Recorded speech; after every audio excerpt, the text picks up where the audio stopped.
허가하고 영내 토지에 대해서 계약을 하고요. 계약을 했죠. 그런데 그 계약을 해서 허가를 만약에 받았다고 한다면 채권행위가 있고요. 물권행위도 유효고요. 그 다음에 의무가 발생하고 이행의 문제가 있고요.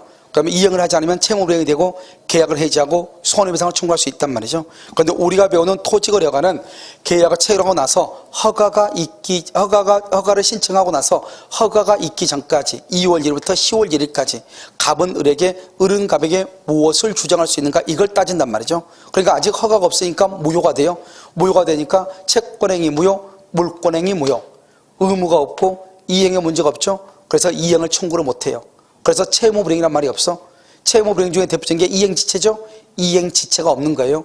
따라서 계약을 해지하거나 손해배상이나 원상회복을 청구할 수가 없다 이 말이죠. 알겠죠? 그런데 나중에 허가가 나오죠. 그러면 소급해서 뭐가 된다? 유효가 돼. 그래서 허가가 있기 전까지는 뭐가 된다? 무효. 그것을 뭐란다? 유동적 무효다 이렇게 얘기하고요. 그 다음에 우리가 협력을 해야죠. 계약을 했으면 협력을 하고 허가가 나와야지 대금을 청구할 거 아니에요. 그래서 협력해달라고 했더니 대금을 지급할 것을 조건으로 협력한다. OX, X. 협력 의무를 이행하지 않으면 가장 중요한 게 뭐다? 해지할 수 있다 없다? 없다. 소구할 수 있다 없다? 있다. 손해배상을 청구할 수 있다 없다? 있다. 이게 중요하고요. 그 다음에 계약금이죠.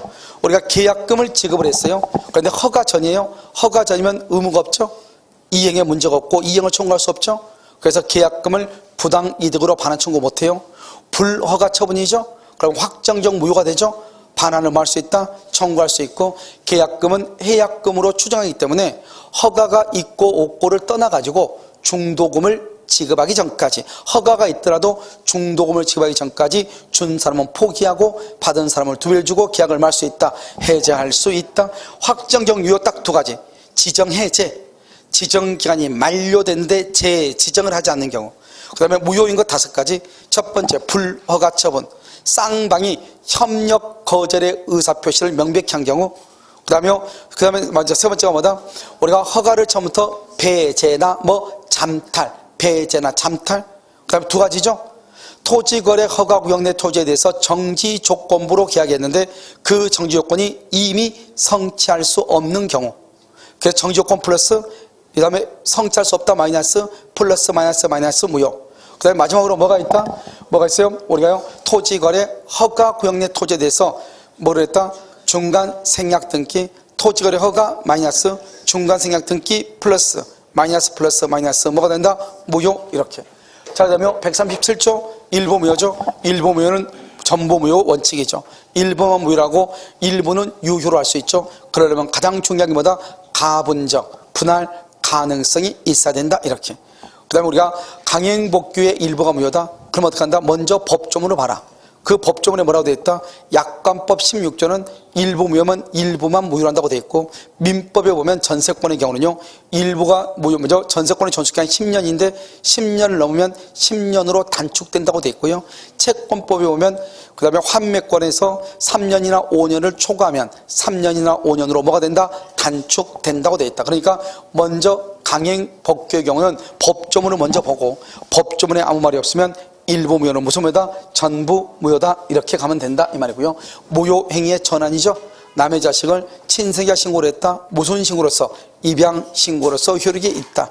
그래서 요식이 요식으로 단독이 단독으로 전환될 수 있고, 그 다음에 어음이죠. 요식이 불요식으로 차용증으로 전환될 수 있지만 불요식이 차용증이 요식으로 전환될 수는 없다. 물론 불요식이 불요식으로 전환될 수 있고, 무효행위 전환사가 제일 중요한 건 뭐다? 불공정한 법률행위.